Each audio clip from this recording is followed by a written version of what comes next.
On Friday, July 13th, 1990, a teenager named Kenneth Glenn Milner went on a violent spree in the city of Panhandle. He shot Panhandle High School principal Ken Williams 3 times, then slashed the throat and arms of Jimmy Britton with a straight razor.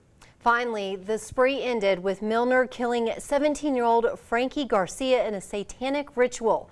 Now, 35 years later, Caitlin Zamora sat down with one of the victims who shares his story of that horrific Friday the 13th.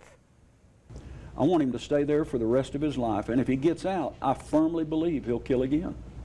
Sociopaths, they don't change, and that's what he is.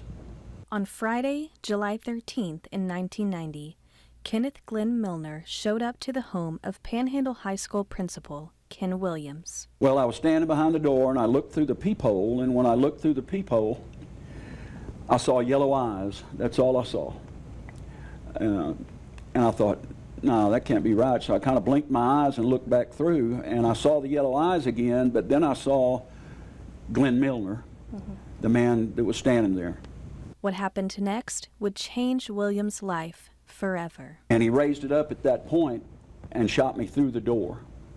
And when he shot through the door, he hit me here, here, and in my leg right up here.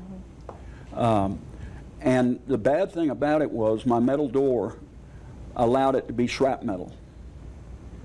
So I still have 52 pieces of metal all through my lower section of my intestinal tract area. Milner left the home with Williams bleeding on the floor.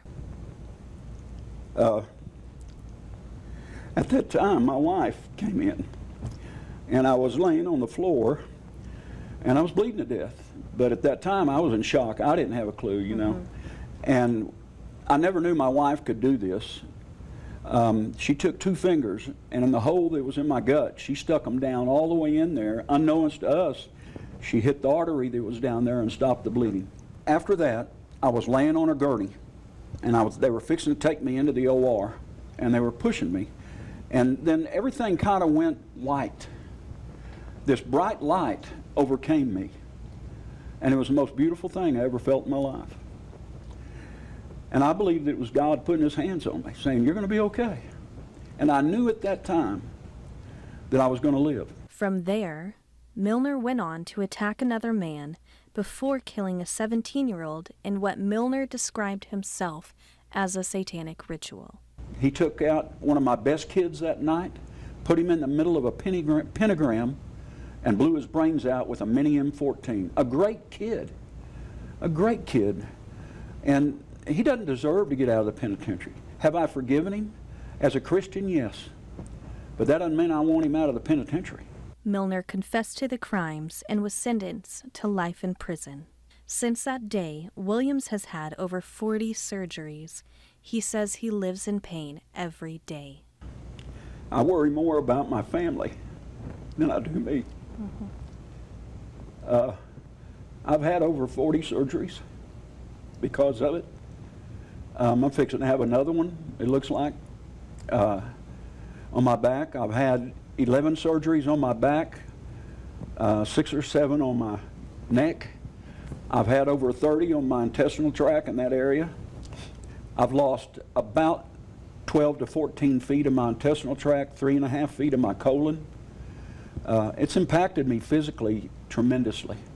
Every 5 years, Milner is up for parole. Each time, Williams, his family, law enforcement, and community members write letters to the parole board. Their message: he should never be released from prison.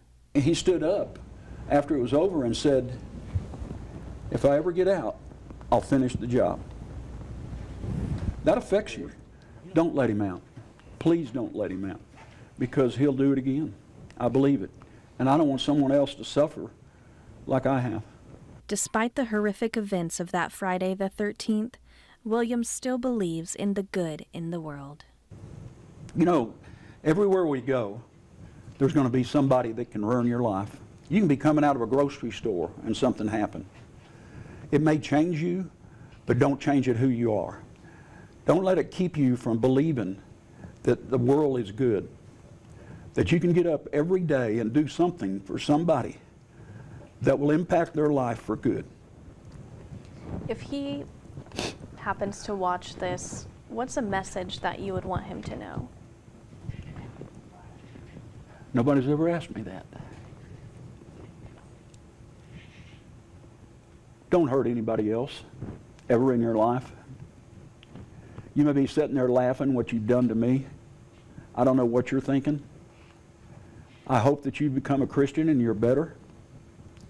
I hope that your life has changed. But I will never, ever suggest for you to get out of the penitentiary. Now, earlier this month, the parole board denied Milner's parole, saying the record indicates his offense had elements of brutality, violence, and assaultive behavior. The board said he poses a continuing threat to public safety. Milner will be up for review again in fall of 2030.